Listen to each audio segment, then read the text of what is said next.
Welcome to Bright Lights, our weekly excursion into the world of achievements and achievers, where people come on and share their route to success and how they had to sacrifice, make certain commitments, strong commitments, and be tenacious to overcome obstacles. So we like to share their experiences with you in the area of business, family, and just ideas, which is, like I say, which is the category I like the most because it can encompass just about any subject area.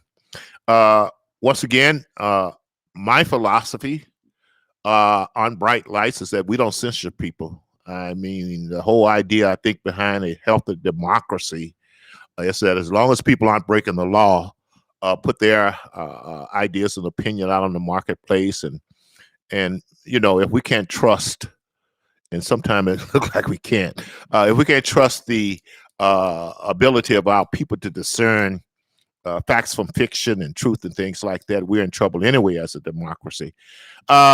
Before I go any further, please go out to my website, or while you're watching this, do the like and subscribe buttons.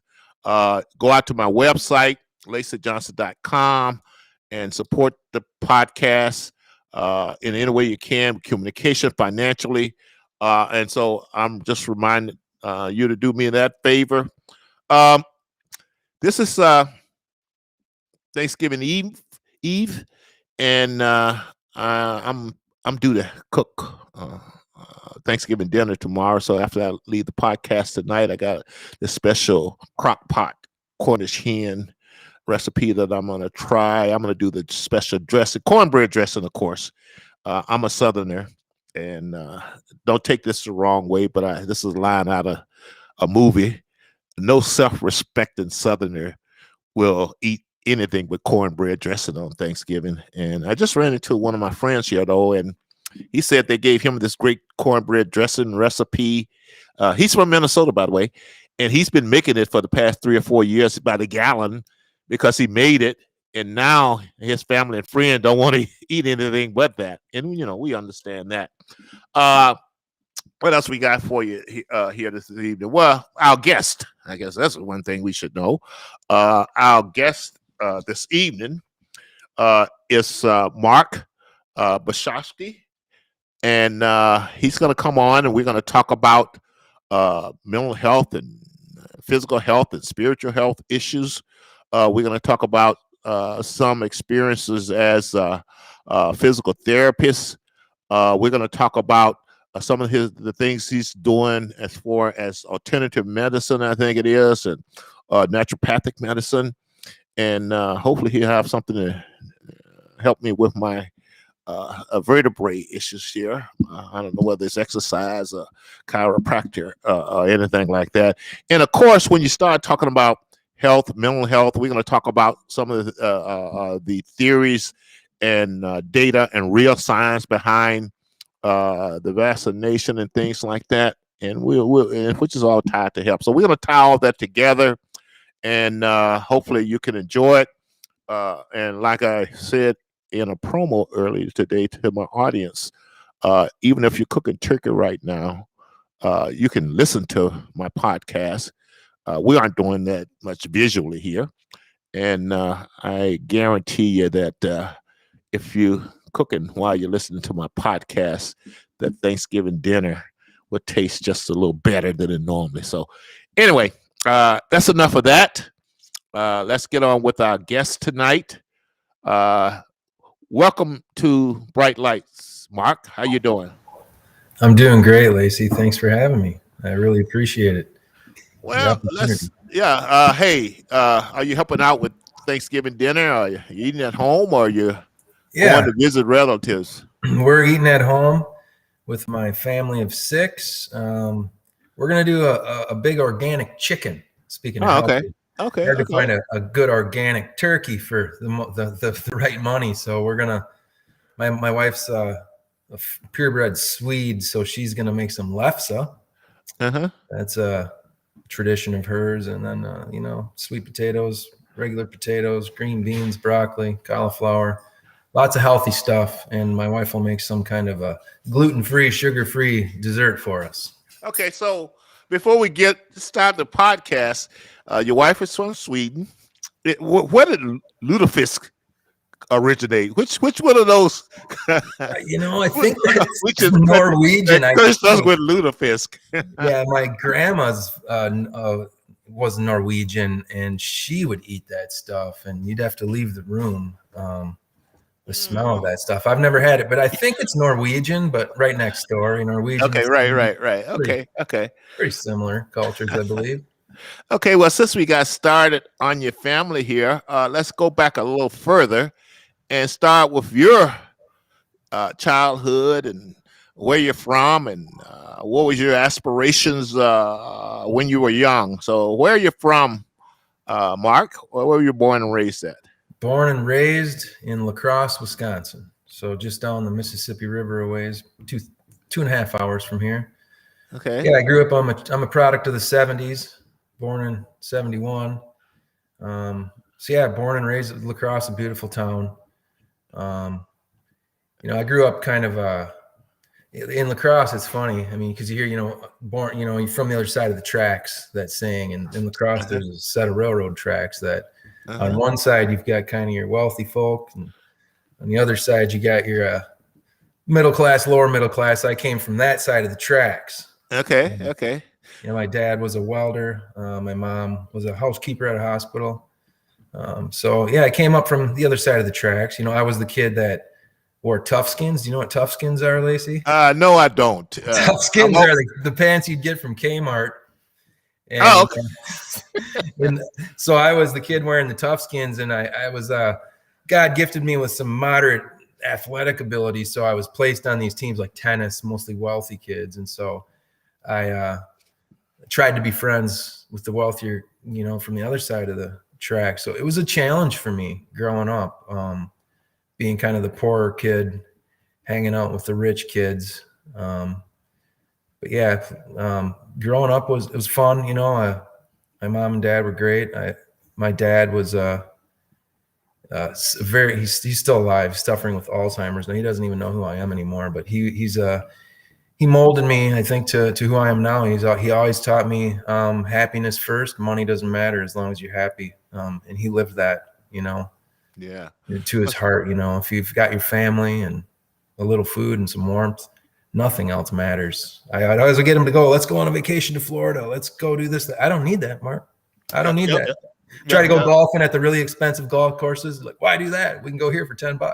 That kind of guy. But, you had the same fun at the $10 course as you would have at the other. So I learned a lot in that way. And he always taught me, and I think of this often, where I find myself right now. He always taught me, he told me this all the time, question everything. Always question everything. You can't take anything at face value until you feel it in your heart to be true. So here I am questioning everything. We called it healthy skepticism in liberal arts college and things like that. And I never forgot that phrase. We should always have healthy skepticism. You mentioned a few themes there that I have in common. Well, a couple of them is that I always wore the cheap dollar tennis shoes instead of Converse All-Stars. And just me and another guy. Everybody else could afford Converse. And sometimes I think my parents, if they really pushed hard, could have afforded it. But they're kind of like I am. Kids should not be given everything they ask for. We should deny them certain things, and I practice that. Also, I should tell you that I visited La Crosse when I was in college. A classmate of mine, actually, we worked at an engineering firm together. We were still in college, and he invited me to La Crosse one weekend. And there was a lot of little children that his little sisters and brothers brought to his house to meet me. Because believe it or not, La Crosse, I'm quite sure it's changed. They had never met a black person before, and I just remember that. So that's one memory. And then, Mark, downtown La Crosse, I was just surprised. I don't know how it is now, but I've never seen a place with so many bars. Yeah, Guinness Book of World Records. Guinness Book of World Records. Oh, really? Is it really? I don't know what the language is exactly, but I don't know if it still stands either. But The most bars on like so many feet stretch is 3rd Street, downtown La Crosse. There's 3 colleges there, and it's there used to be a big brewery, Heileman Brewery was in town. They closed, got bought out. Now there's a little one called La Crosse City Brewery, but it was big. I mean, it was like the second, as far as employing as many, the most people. It was second in La Crosse when I was growing up, and we had the world's largest 6-pack. So these big cans, they look like, where they would store the malt liquor. So it's a party town. Still is. Yeah, it is. Yes. 3 colleges. It's beautiful there, though. If you remember the bluffs, the high hills there, that's in an area called the Driftless area. So when the last glacier came through this area, it just kind of went around this area they call the Driftless area. So you've got this really rugged terrain with high bluffs, and it's a beautiful area. Well, we're going to move on to some heavier. No, that's nothing heavier than this. But other subjects. But the only last thing I'll say, I know that University of Wisconsin-Madison, I think, used to be the #1 party school in the nation, and it's probably still that. Which was kind of always strange to me that. With all the partying and drinking and stuff that I've seen, I shouldn't say drinking, the bars. At one time, the Wisconsin Highway Patrolman was one of the strictest I've ever seen. So I don't know whether that's still the case either. So let's your education, Mark. Tell me a little bit about that. And I know you've done some things in physical therapy, and you're working on some things in health coaching. Give us a little background on that for our audience. So actually respiratory therapy. Respiratory therapy. Okay, yeah, you're right. Yeah, so I graduated from Central High School in La Crosse. I was not the greatest student in high school. I was kind of never really, my background where how I was brought up, I was never really encouraged a lot. I was my sister and I were the first in our whole family to graduate from anything other than high school, so I wasn't encouraged a lot. I didn't do so well in high school. I was kind of bored, it wasn't that I didn't, I didn't study a lot. I was bored, that's a whole nother subject, the school system and how it should maybe change to cater to people's interests differently. But and then I worked a few jobs. I've done everything, I was actually a grave digger for a while, but after I went to college in a little town in Wisconsin, studied liberal arts in Richland Center. It was a University of Wisconsin, a small campus. And I was looking at history, biology, and a lot of those instructors, professors were just pretty honest with me. Like, I was really interested in history, and they're like, well, if you don't want to get a master's or a PhD, maybe think of something else. Went there for a while, did pretty darn well. I proved myself there that, I had a brain. Right. And then I went on with life. I worked a few jobs, union job at a cemetery, and coming from my blue collar background, I didn't know what my life was going to become. I just knew that, like my dad would always say, "What are you going to be when you grow up?" And then I'd say something, professional baseball player. He's like, "No, just be happy. Just say you're going to be happy." So money was never a big deal. But then I went to our technical college down there in La Crosse. It's called Western Tech College right now. And I looked at all the programs that they had. And then I deduced it down to what didn't have a waiting list. And I chose respiratory care practitioner and respiratory therapy. Okay. And God was on my side there because I wanted to do physical therapy. I wanted to do nursing at the time. But after being in the field of healthcare for the 22 years I've been, I am so grateful. I ended up in respiratory therapy. It fits me perfectly. I see that physical therapists are in stretching people's legs all day. Nurses are kind of tied to one patient all day, whereas a respiratory therapy, you're kind of going where the fires are. Right. It's very exciting. And so I picked respiratory care, graduated with, I think I had a 3.9 something, really proved myself there. My self-confidence really blossomed there. I was nominated for academic All-American. Didn't win, darn it. But and then I moved up here in 1999. Started at the University of Minnesota campus at the time, and quickly went into neonatal, taking care of babies. Fascinating world when you're taking care of babies that are a little bigger than a Barbie doll, Right. Incredible world that is. And really kind of went to the highest levels you could go there. And then I worked at the Children's Hospital in St. Paul, and I was able to do flight transport there. That was another amazing experience, flying on helicopters and fixed wing aircraft, going around the state, picking up critically ill newborn babies. That's where I met my wife. Oh, okay. I flew on a helicopter with her, and it's like, she's pretty and smart. Were you both working at the same facilities? Yep.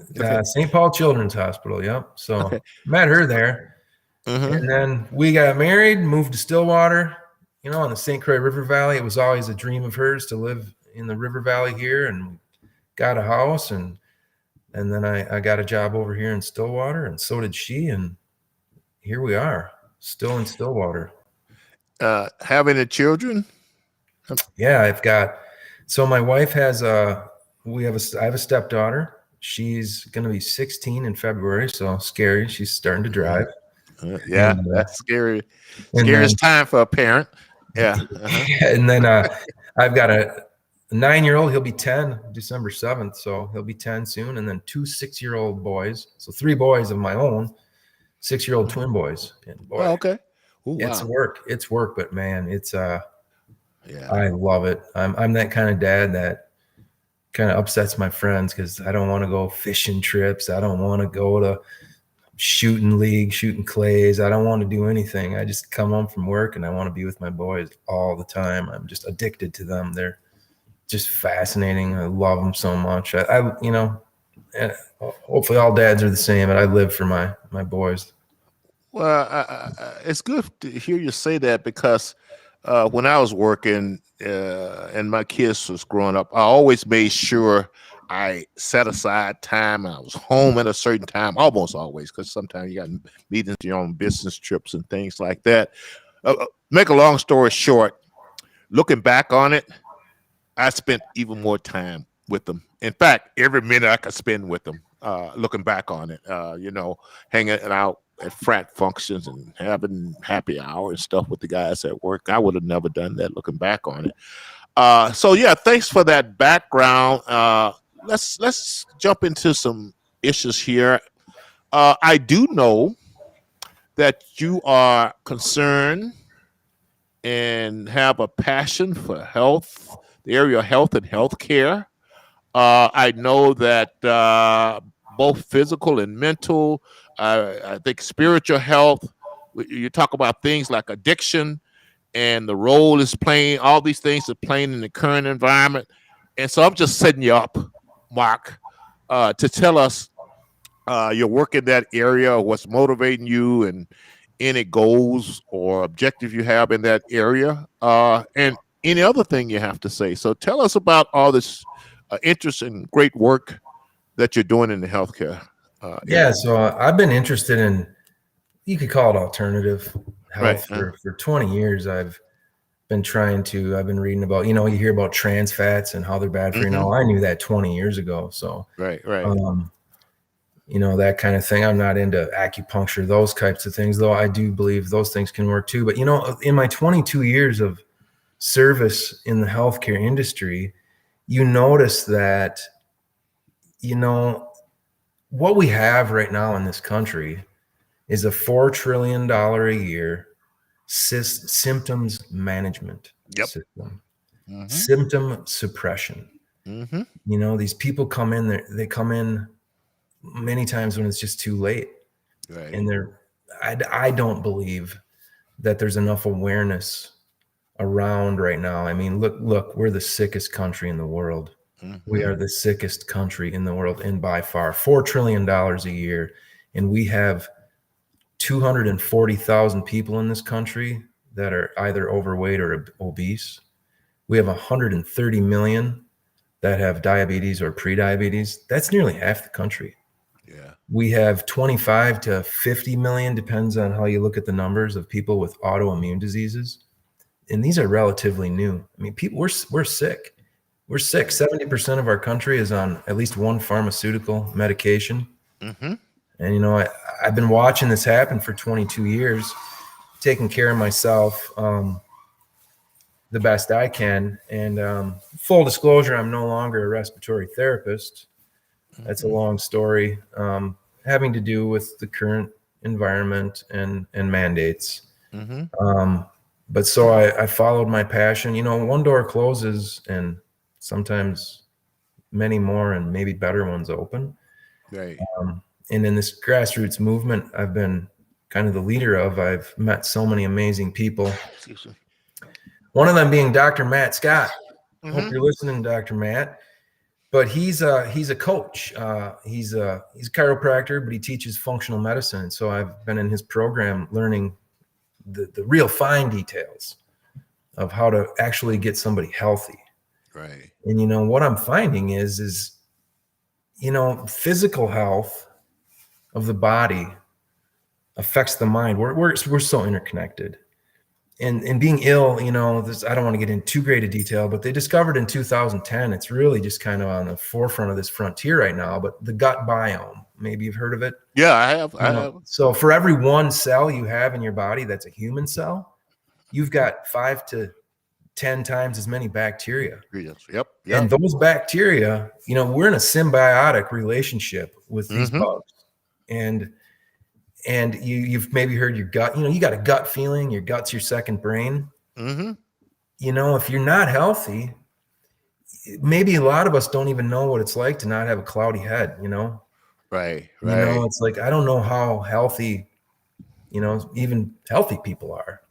But I do know that, and I noticed this too, it seems like many of the people that get more ill have mild mental illnesses, those kinds of things, anxiety disorders, things like that. And we can fix that stuff, but there's not a pill that's going to do it. It's more of an awareness thing. And along the COVID lines, I saw a study today, 800, this is a CDC study, 800 hospitals, 540,000 patients. The number one risk factor for death was obesity, which that made sense. That's what I was seeing in when I worked in a COVID unit. Mostly, I'd say if you were under 50 and slender and decent shape, you're good to go. Right. But obesity was the big one, and being over maybe 75. But the second leading risk factor, it blew me away, was disorders of anxiety and fear disorders like mental illnesses. And wow. After hearing that, it rang a bell, because many of the people, maybe autism, or maybe just people that have like manic depression, Alzheimer's, those kinds of things. It kind of blew me away hearing that. But, the mind body spirit connection is extremely powerful. And I think you need to start with just general health, right? Getting your body healthier, and then your mind. And like I said to you earlier, maybe in an email, but if you fix your health, if you can feel better about yourself, if you can think more clearly, you're going to have a better spirit. Right. You're going to be less apt to addiction, maybe less apt to being involved with crime. It really connects to everything. And I think, like they say with any individual person, if you don't have your health, you have nothing. What about this country? Right. Well, here's the thing. You're pointing out a lot of great things. I tell people that our approach to medicine and healthcare is do what you want, eat what you want, and when you get sick, we got a pill for you for you to take for the rest of your life. And there's very little education on nutrition and things like that. You're talking about the gut bacteria and things, and I'm quite sure you're aware that has a lot of effect on our brain. I'm quite sure you are aware of the fact that the sugar people convinced us that it was fat that was causing all the problems, and so we went to sugar and carbohydrate, which is not good for the brain. I just found out also that as part of my looking into this, the brain is like 80% fat. And it needs good fat, and it don't need trans fats, but it needs good fat. So a lot of people do not know this, and we'll talk some more about the whole federal food guidelines and things like that, and how that's screwed up everybody, and they're not telling anyone about it. So there's a lot of, what should I say, systematic type of things that we're doing very wrong. There are people out there that know we're doing it very wrong, but they're not telling the people about it. And somewhere down the line, we're going to talk about, I think, some biotech, not biotech, the big tech censorship and things that they're not telling us. Yeah. And I was telling someone, Netflix has a series on the murder of Malcolm X, and I'm just amazed. And I've studied a lot of this stuff, but I was just amazed at the information I didn't know in the role of the FBI and them knowingly sending two innocent people to prison for 20 years, and just what. And I'm a system and process kind of person. I pay attention to the system and process, and just to see how that whole thing works and the whole criminal justice system works. So let's get back to the health issues that you're talking about. I think you pointed out some good points there, and I'm particularly interested in, and we can carry on for another show, autism. And all of a sudden the certain surge in autism, and I'm interested. And most people know that I live in North Minneapolis, which is considered the hood area here, and I just see that young Black males just disproportionately impacted by autism. And you mentioned the drug addiction and the mental health and everything. And we do have a lot of people in our community that has seen a lot of trauma, murders, and everything else. But we don't have enough mental health facilities available to deal with that as a community. So one of these days, I'm going to follow up with you on that. You mentioned the role of some of these health things. Give us some facts, figures, data, or whatever that is applicable to our current health situation, the pandemic, and how we're treating it or shouldn't be treating it, and the things that we aren't doing, and just that whole area. And let's talk about the mandates also, because look, I'm honest too. I read studies and I read for myself, and I know for myself, and I know a lot of the things that we're doing is just doesn't make sense. They're pawning it off on the public as a science, but I know it's not science. But just give me how these health issues and your knowledge and the health issues have impacted your perspective on the current situation, what we're doing, and things like that. Yeah, it's troubling to me. I mean, it's it started back in, I'd say, March of 2020, when this kind of pandemic kind of hit here in the Midwest. Mm-hmm.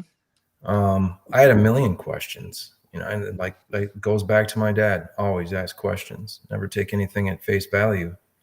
And I don't know where I came upon this, but the NCIB, I don't know what the acronym is, but they were making coronaviruses in North Carolina, Chapel Hill in 2015. They added a spike protein to I think it was a bat virus.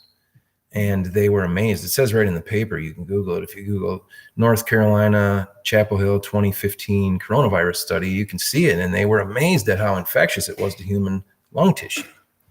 And then I know they followed that over. Xing Shi, I think was her name, was the scientist that they had to take it over to Wuhan, China. And I somehow stumbled upon this before COVID even came, just investigating things after the SARS outbreak many years earlier. And then so when this virus came, I started asking doctors, this looks like a lab leak. Like, this virus is just weird, losing your sense of taste and smell, but you can still breathe through your nose. It's not like when you get a stuffy nose and you can't smell or taste. This is like strange, never before. And the clotting, this COVID is very much of a clotting disorder. So many people, microclots, they call it, and bigger clots. And then the appearance on the chest film, the x-ray, was just this very across the board standard, what they call diffuse ground glass infiltrates, where it's just kind of a whiteout on both sides. A typical pneumonia is like area or two of the lungs. And so to me, it was just like, this is odd, never before. And then, if you tried to say then it was potentially from a lab, it was like tinfoil hat, just for asking questions, like kind of. So I started asking those questions. Some of the doctors would say things like, what does it matter anyway? It's here now. That really upset me.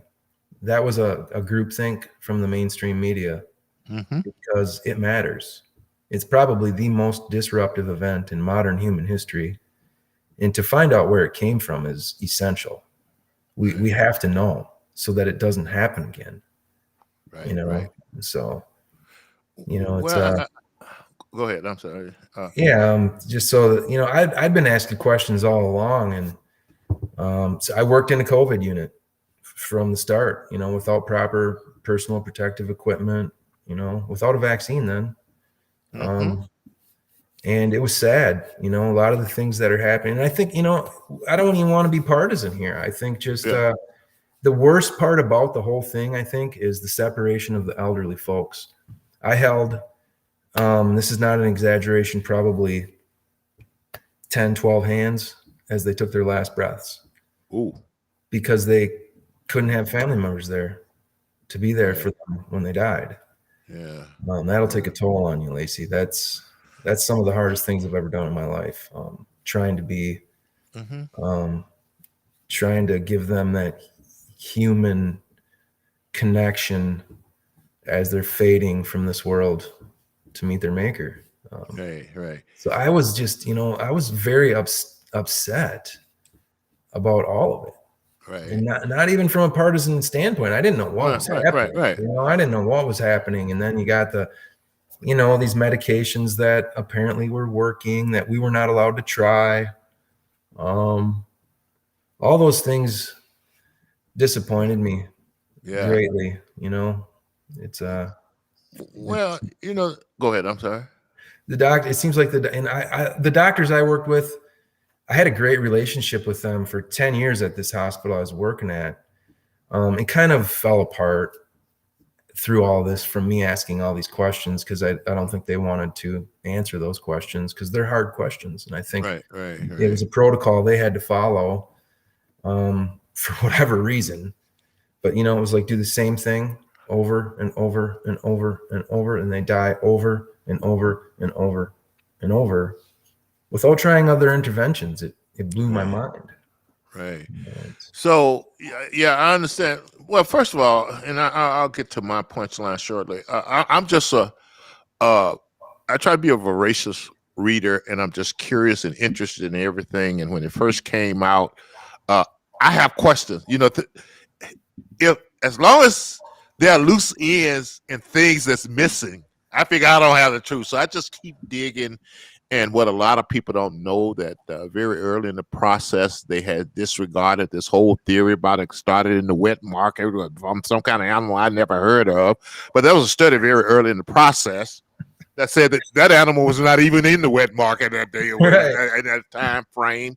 I was reading about the microbiology behind it, and you know, us human beings, we've been around. I think they found the oldest human skeleton they found is they figured it's 300,000 years old somewhere in Africa. So we've been around at least 300,000 years. We've been having all kinds of pandemics. I'm like, what's different about this one? But here's just a couple of other points that I read very early in the process, and there was a lot of studies out there that. Scientific studies they were not reporting on. Well, first of all, we got some of our scientists over there helping them in this lab, set up and working with them. Second of all, look, and I'll stop here because look, I mean, to me, just doesn't make any sense for human beings to take a virus and try to ruggedize it, for lack of a better word. You know, I mean, you're going to splice some other genes in there to make it even more deadly. To me, that's almost like every time you do that, you're creating a Frankenstein monster that we can't see, and that it's going to be a heck of a thing to put under control. So why would anybody do that for any reason? I don't know why people. That should be the average person. Should be more concerned about that fundamental issue, to me, more than anything. Why are we even doing this? And we know eventually it's going to get out, and it's going to do what it is. In fact, we could probably got some more even deadlier ones that is going to come along, but we should not even be doing that. And I think it's called gain of function type of work. We should not even be doing that in the first place. And I'm just surprised there's not a lot more outcry on that, because, like I say, it's like creating invisible Frankenstein monsters in the lab every day, all day. And you know it's eventually going to get out. So that's my thing on that. Hey, you mentioned that you basically got out of therapy. What kind of thing? It's not physical respiratory therapy. Respiratory, yeah, right. Lungs and things. Help people breathe. Yeah. So I've been reading that a lot of the shortages in Minnesota, as a matter of fact, of healthcare workers and across the country, and that a lot of it is due to a healthcare worker like yourself. You don't want to get vaccinated and you don't agree with the policy. Fill us in on that issue, and how have you personally witnessed some things like that? Yeah, it's I can go on that. Yeah, so there's been a shortage of hospital workers for years. Right. And whenever they say hospitals are full, it's not physical space or lack of beds. There's no staff. Right. I read that. That's when a hospital is full. Yep. There's plenty of room there. And so they've been full. And right now they are completely full. I mean, the hospitals in Minnesota where we're at are completely full. I know a lot of people that left. A lot of people left early in the pandemic. People were taking, out of fear. They were taking early retirements, or just like had opportunities elsewhere. So people trickled out then, and over the mandates, and there's still, a lot of people are getting religious exemptions accepted, no medical exemptions, but people are getting some religious exemptions, but it's kind of a selective process there. I don't know how they're choosing who to accept and not. But like in the department, the respiratory care department I came from, 2 of us left. And, I don't want to toot my own horn, but I have a lot of experience. I mean, 22 years, I've done everything you can do. I was a lead therapist. I trained therapists, taught nurses. I helped the doctors when they, we didn't have pulmonologists on staff. So we were responsible to run the ventilator 100%. We chose the settings. We had to understand modes, flow, all these different things, volumes, how to make these things work without destroying the patient's lungs. But myself, I left, and my friend Michael, he left a couple weeks before me over the same issue. Some of these departments are one spoke from the wheel collapsing, honestly, and it doesn't make sense to me. And I told so early on in this pandemic, I'd been talking to the administrators at my hospital, very open with them. They were like-minded thinkers with me. They, early on, I told them what was going to happen. I was like, you know what you're going to do here? They're going to come up with a vaccine very quickly. This is probably like April 2020, and I said, they're going to come up with this really quickly, and then you're going to mandate me. And they were just like, oh no, we'll never do that. The public will never go for that. And I told them, well, when you do, I'm going to kindly decline. And if I'm not good enough for you, then, we'll have to part ways. And it all came to fruition. And these hospitals are suffering, and they're not suffering just from lack of staff. They're suffering from a dissolving culture. Where I worked, man, great place. I thought I was going to retire from that place. I loved it. It felt like I was working with family and taking care of my neighbors. Just loved it. I loved that human connection. I'm going to miss it. I love taking care of patients. It's one thing to go in and do a little respiratory care, and it's another thing to reach out to these people and show them that you care and love. Not all practitioners and nurses do that. Not to say anything negative about them, but that was kind of my bread and butter. I mean, I saw my mom go through healthcare and die, and I saw what the difference was in the care she would get from people who really sincerely cared. It would make her day. And so I told myself when I got into this field that I was going to treat every single patient as if they were immediate family. And I truly did that. I would connect with these people. But that started to fall apart in the pandemic. I mean, not for me, but, there was infighting, people talking and arguing about, the vax or not being able to try these medications. And it is just falling apart. And it's not just my hospital. I'm in contact with a lot of people with my organization now, and it's hurting healthcare, and for me, it's not just one choice about a mandate or, this one vaccine. It's what's going to happen to the community. A lot of people, I hear from people, good riddance, you're a disgrace to the profession. And I just say, God bless. But I don't think they realize that if they're sick and they need a ventilator, they really do want someone like me there to take care of them, or my friend Mike, or somebody. What happens if there's nobody? This affects the whole community, and communities need to come together. There's so much division and isolation in this world. People need to start being kind and start loving each other again. I agree. It's hard though, because if you're like me, when I hear a news story, I dig 2 or 3 layers deeper than that. And whenever I do that, 9 times out of 10, the high level news story give you a totally different, wrong picture of what's really happening. And I've been pretty straight on upfront on my podcast. I'm just so disappointed in journalism today. It's like what you were talking about as the lack of hospital beds, ICUs, or whatever care facilities. It's not. It's a human resource issue. We don't have enough people. It's not other issues or too many people not getting vaccinated. In fact, the data I've read, once I read that story, once again I dug a little deeper. The best data I've been able to come up with, the latest data, is that of all the ICU beds in the country, less than 15% are COVID patients.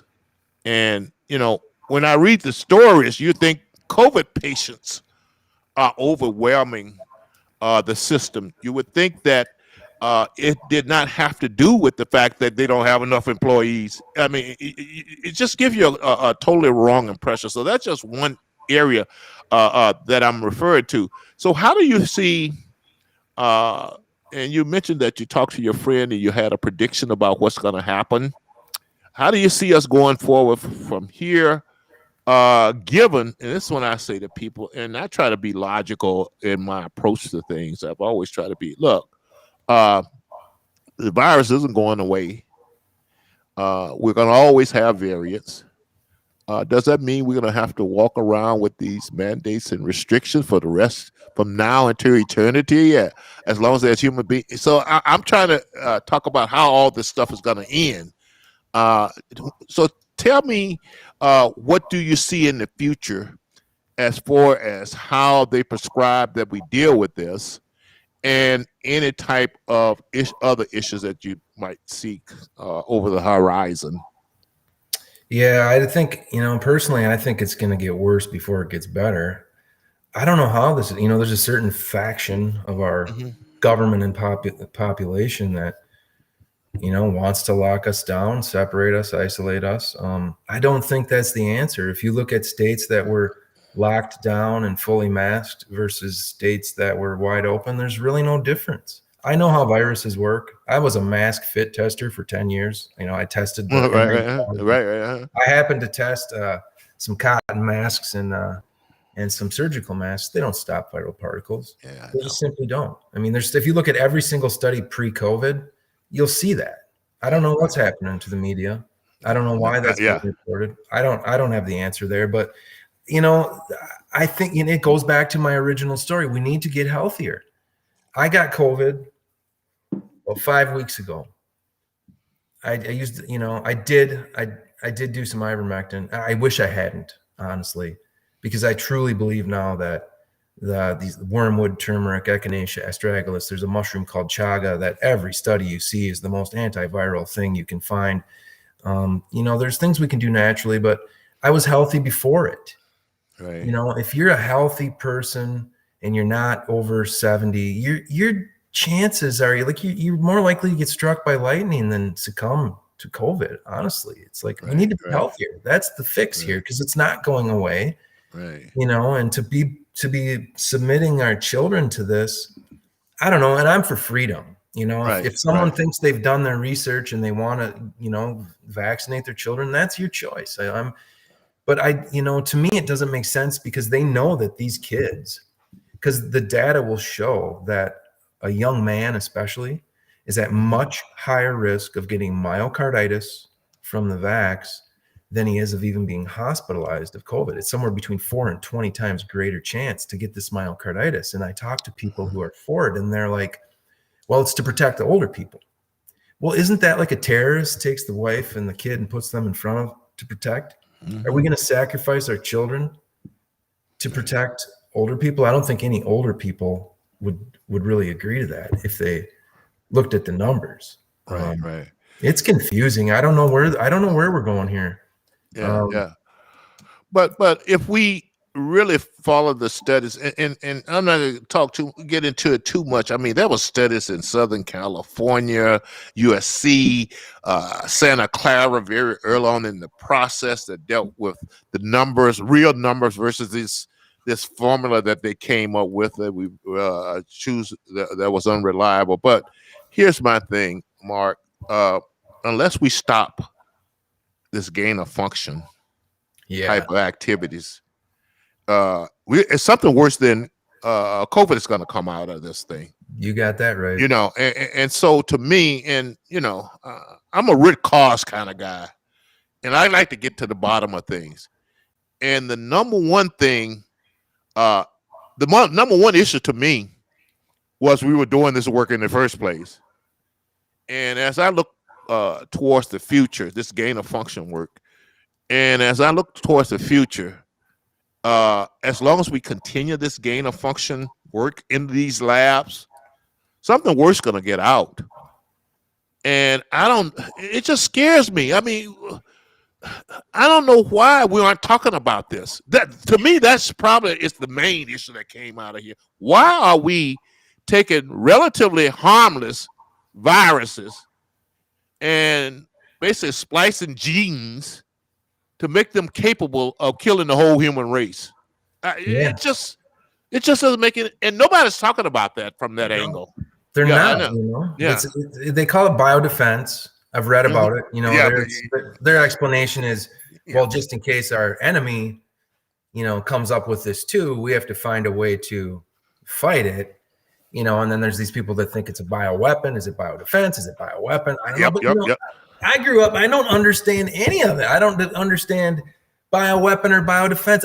We all grew up saying, you should be able to talk anything out. I'm the kind of guy, I've never been in a physical altercation in my life, Lacey. I mean, never once. Been in a fight, push and match, nothing. Because I was taught, use your mouth, use your words, work things out. I was always taught, you got in trouble at school fighting this.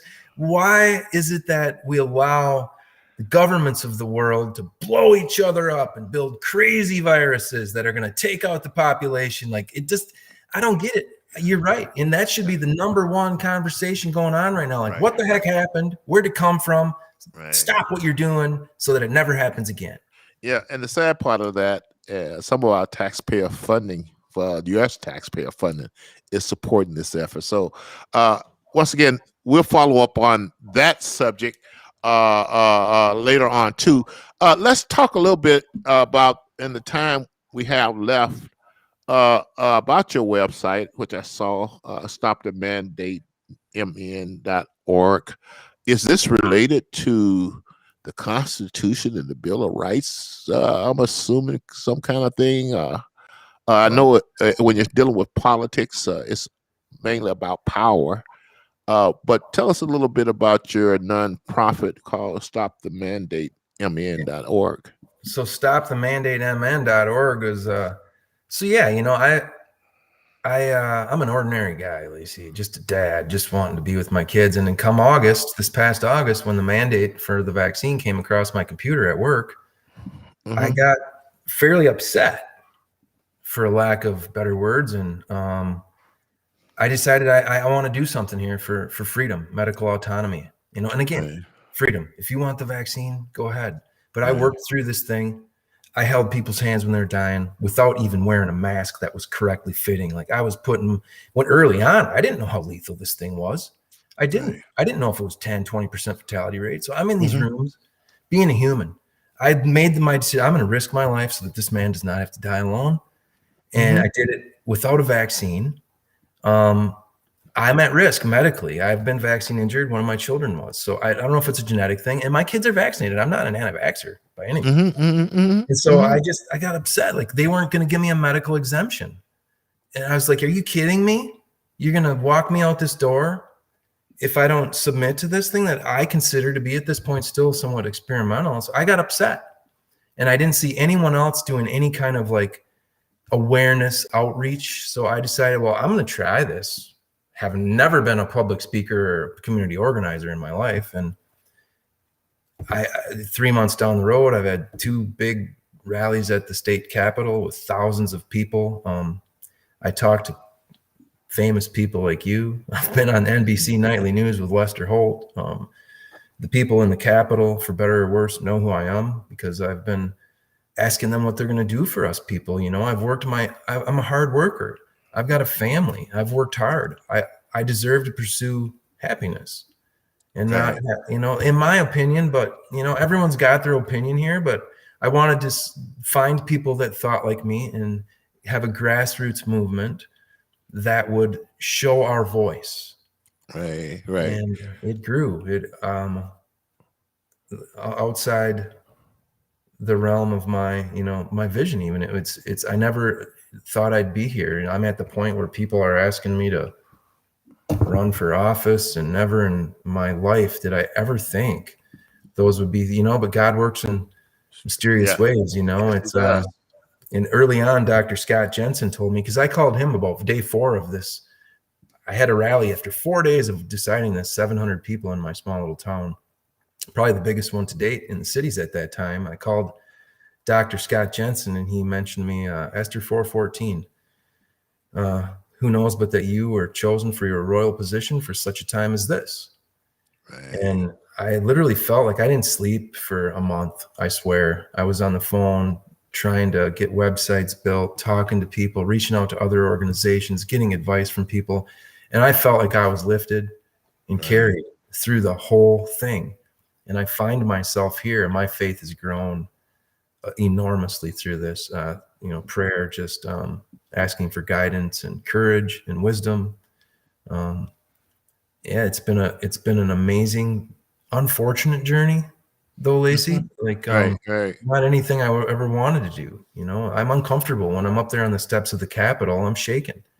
I don't, you know, I'm getting more comfortable with it now because of the people kind of empowering me, giving me that confidence. But again, I love everyone, man. I'm not here to make fights, or I'm here to fight for general freedom. Because here's one thing. Right now, they're not allowing you to choose essentially what goes in your body. At what point are they not going to allow you to choose anything? What if you've got cancer and there had been 10 good treatments to select from, but they're like, well, this is the one you get. You don't get these others. You know, at what point do we lose all control of our bodily autonomy? What happens to the patient-doctor autonomy? It should be, you talk to your doctor, you make a decision between you, your doctor, and your God. Right. That's going away. I find it ironic, and I try to be consistent and logical. I find it ironic that, and oh, by the way, I'm upfront as a Christian. I'm not for abortion, but you know, the law stuff, that's Caesar stuff. I think it's a question of heart and minds, and we Christians need to approach it that way. But I find it ironic that people who argue in favor of abortion say you should be in control of your body. Yeah. And those are the same people in this situation. They're throwing that principle out the window. And it just, that hypocrisy, I'm still trying to understand. So I'm assuming that sooner or later, somebody will raise the issue where, you know, if women have a right to do what she wants with her body, why doesn't everybody have a right to do when it comes to abortion, when it comes to this thing? Right. And so those are the type of inconsistencies that I see. So let's do this. Before we go, and I'm going to give you some time to wrap it up. You went from being born on the wrong side of the track and wearing tough skins and made fun of, and someone who didn't like school, someone who did not have confidence, and I hope I'm wording this right, in his ability to learn, to someone who got to a point and all of a sudden, I'm going to get educated, I love what I'm doing, you get enthusiastic, you got a family.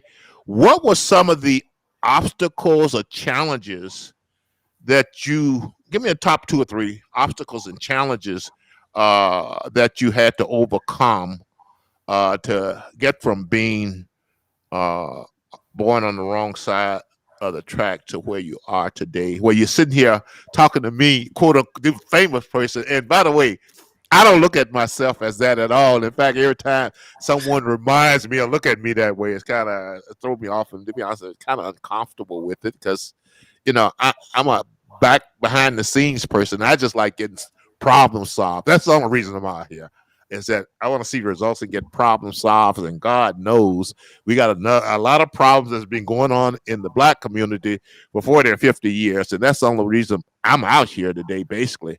But anyway, tell me about some of the challenges and obstacles that you had to overcome, like I said, to get from the wrong side of the track to where you are now.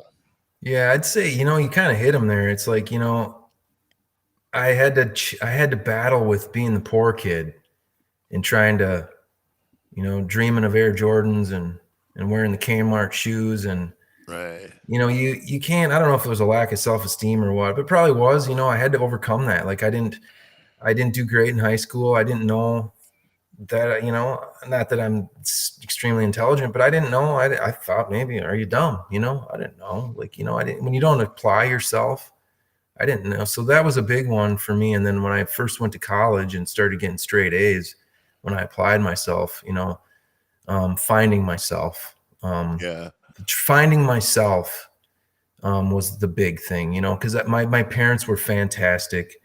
My dad was just an amazing, just the happiest guy, whistle while you work kind of guy, but I was never really encouraged. Again, It was just be happy. So there was never, he was like, you're going to be a welder like me, which nothing against welders. Right. Not at all. Welder right now, I'll take that. Someone train me quick.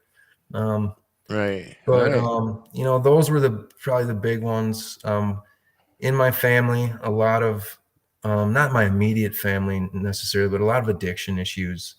So that's near and dear to my heart. In fact, I should mention this. My stepbrother and my cousin both died of heroin overdoses within the last 9 months. So near and dear to me, that issue. But yeah, addiction in my family. I probably drank a couple too many beers in La Crosse when I was in my early 20s. You can't help it. Where you go as a bar. Yeah, but that never really was a hurdle for me. Just getting, finding myself. How do I find myself? And I'm sure there are millions of people out there that have stories similar to mine. But once you find something that motivates you and you apply yourself, you can blossom.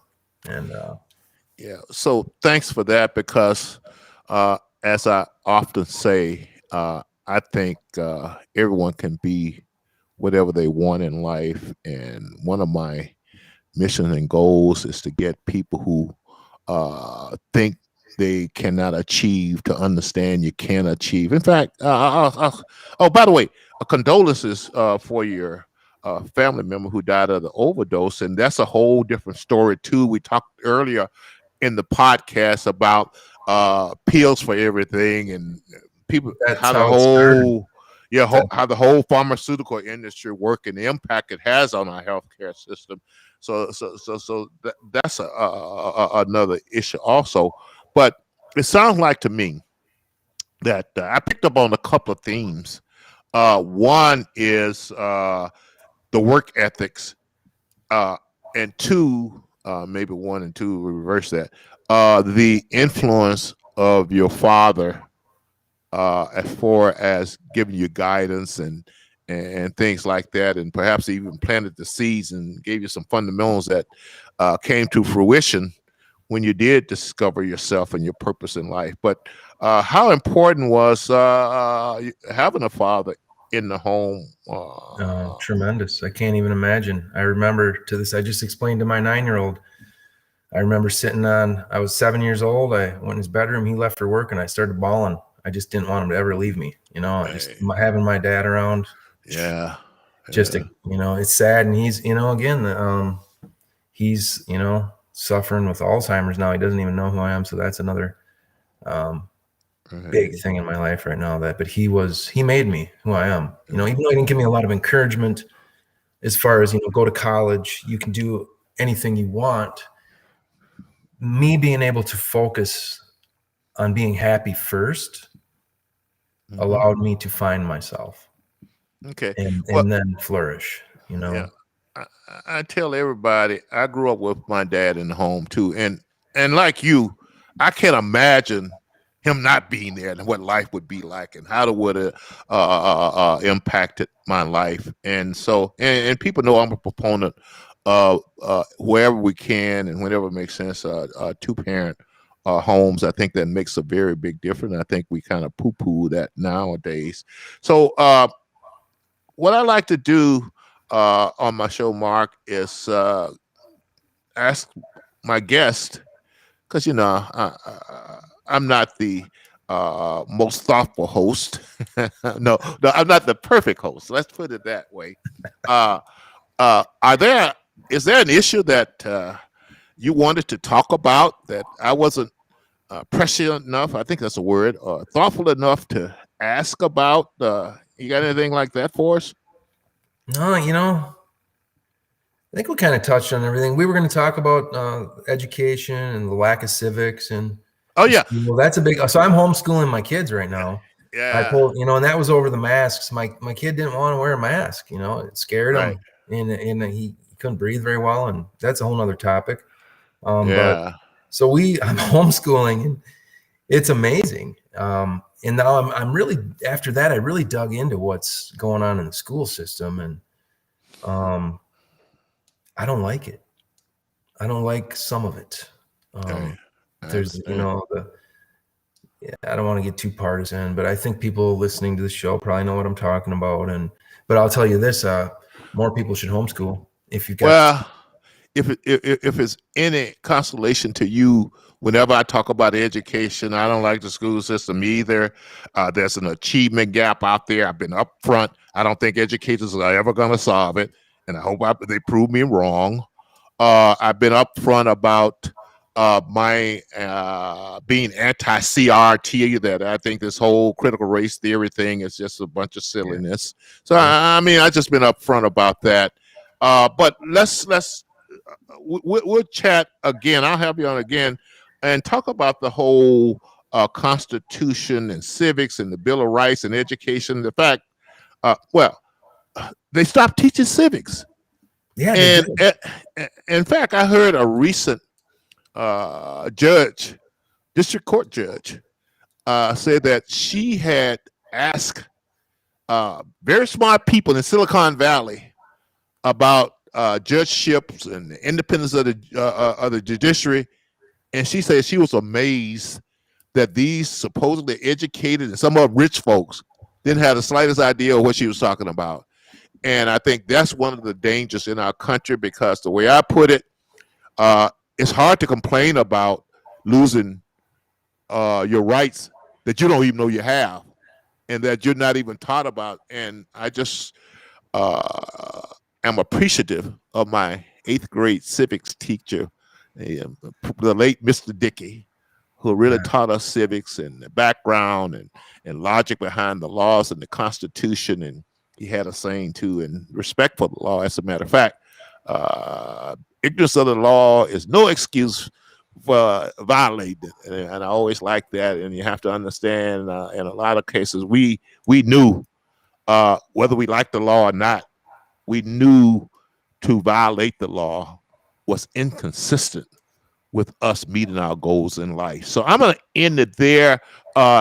Great for you to come once again from a humble background and reach your goals and families and everything. Look like you're gonna become famous too, if you're not already, and grow up to be rich and famous and happy and married also. So let's do that. Just happy. Just happy. As long as I'm happy, I don't care about money.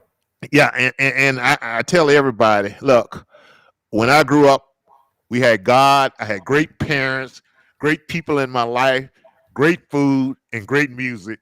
And that's 95 to 99% of joy and happiness in life right there. And you notice that money was not in that list, or a big house, or a big car, fancy car. None of that is in my list. So I learned at a very early age to focus on the important things in life.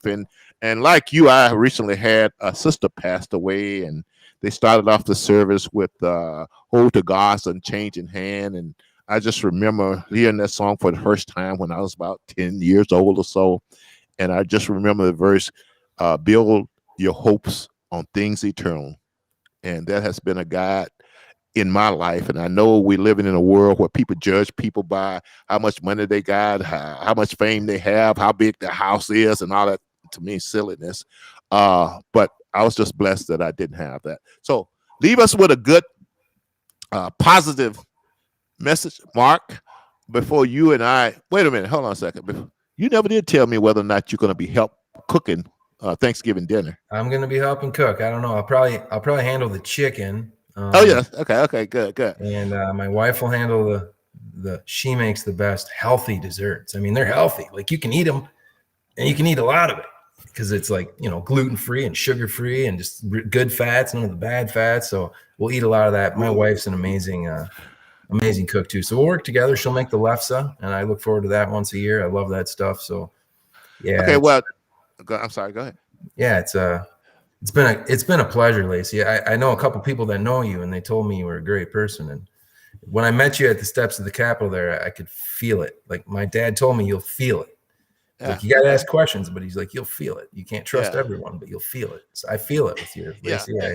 We'll have to sit down for coffee sometime. And then when we sit down for coffee sometime, I want one of these healthy desserts that's really good, because that sounds like an oxymoron to me, kind of a thing. It's not. I roast my own coffee beans too, so some of the best coffee you'll ever drink. So I'll have you over sometime. Let's have me over. I'll be more than glad to do that. But I was saying, before I digressed again and asked you about whether or not you're going to help with the Thanksgiving dinner, I was asking you to leave our audience with some positive encouragement before we both go off and start cooking our Thanksgiving dinner. So the floor is yours, Mark. Yeah, I would say for everyone out there, your Esther moment. Who knows but that you were chosen for this royal position at such a time as this. Don't be afraid. Everyone's got to take some risks before you can achieve. And if you take that step, who knows what'll happen. And love everyone. That's my message. Right. No matter which side of the aisle, no matter what their religious convictions, no matter who they are, it's time for kindness, faith, family, and community. I think good things are to come in this world. I do. I think maybe we take another dip. I think maybe it gets a little worse before it gets better, but I think maybe this needed to happen in this world before we can truly find that kindness in communities being together are what's going to heal us. Yeah. So. Me and someone was talking the other day, and I'm a Civil War buff, and I told him I just remember President Lincoln, and I'm paraphrasing here, that all the countries in the world with all their armies could not take this country. And if we are to go down, it's going to be from within. And of course, that goes with his statement based on the biblical verse that a house divided cannot stand. And I just hope somewhere along the line that we start focusing. And this is the way I put it to people. And, with my corporate background, I just loved it because we got things done. We got tough things done. And looking back on it, we got tough things done because we had a common motive. Now, unfortunately, that motive was money. And I'm trying to think of something else that can bring us together, man. You know, I mean, we don't have money to motivate people. And so people feel great being divided. And you would have think, I mean, social media has the capability of bringing us together and have positive dialogue and things like that. But boy, it's being used to tear us apart and for us to disrespect each other and being uncivil and call each other. And it's just ridiculous, really. And sometimes it feels like going down in the sewer when you go out there. But we're going to keep trying. We're going to keep the hope. Right. I have hope and faith in people. Now, like you indicated earlier, generally, we only solve tough issues when we absolutely, positively have to. And if you go into politics, one of the things that politicians do that just drives me crazy, but I understand it, they're always kicking the can down the road. And hopefully you're not if you get in there. I'll tell you what, Lacey, if I take that step, which I'm leaning, you know, okay. There's a light shining down this path. Right. And we're going through the storm on the ship, and I won't jump off the ship. Right. But I'll never kick the can down. I just want what's best for everyone. You know, I've always said too, if you have a very liberal person, a very conservative person, you could bring those two people together. Yes. And they're going to figure out the reason, you know, they're going to figure out answers. They're going to come together, figure it out, make some, compromise. But in politics, it doesn't seem they can do that. We need, we need real people legislating for us, not, the turmoil that's there. We need real people. And so I don't know the exact future for me, but I know I'm not going to stop fighting for what I believe is right for all of America. Okay, well, thanks once again, Mark, and happy Thanksgiving to you and your family. And boy, that teenager driving, I don't know what the advice to give. Now, that's the scariest time as a parent for me. Yeah, when they start driving those cars, because I know from personal experience, it takes about 10 or 15 years to really learn how to drive. And there's more to it than just keeping the car in the road, and you got to come in to get into spots. And in fact, I'll tell this little story. I'll leave it with you and my audience. My oldest son, when he got received his driver's license, he wanted a Toyota, a nice Toyota, as a high school graduation present. And I'm like, son, I'm not gonna get you no nice car for graduation because you're gonna tear up the first. You're gonna have 2 or 3 accidents with the first one before you learn how to drive. And it's a true story. The first day he went out driving by himself and came back home, there was a dent in his car where he was in an accident. So, but hang in there. With my younger son, though, I used to ride to school with him and see how he acted. And a couple of times I sat in the back seat with him and his friends in the car, and he got it pretty soon. So once again, thanks, Mark. Thank you. Gone away too long. Happy Thanksgiving to you and your family. Expect these recipes for these healthy desserts, and we'll do coffee sometime and talk about some other issues that we didn't get a chance to talk about. So thank you, and good night, Mark. Thank you. Happy Thanksgiving. Happy Thanksgiving to you again. Goodbye. Thanks. Bye. And bye to my audience. All of you, once again, have a happy Thanksgiving out there. And I think our theme should be, let's come together and solve some of these tough problems, because we're all in the same boat here on this planet. We're all in the same smaller boat in this country. And I have made a pledge. I will work with anyone who sees an issue that they want to solve, and we can come together and work and solve it. So good night. God bless everyone. Happy Thanksgiving again.